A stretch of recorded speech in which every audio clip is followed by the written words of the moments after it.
జగనన్న ప్రభుత్వంలో రైతు రాజయ్యాడు.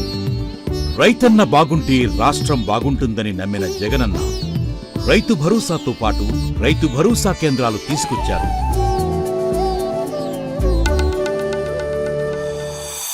జగనన్న పాలనలో రైతులకు మేలు జరుగుతుందని గమనించిన చంద్రబాబుకు కన్ను కుట్టింది. అందుకే రైతులకు కరువు మరియు తుఫాన్ల కారణంగా ఇచ్చే ఇన్పుట్ సబ్సిడీని ఆపించారు.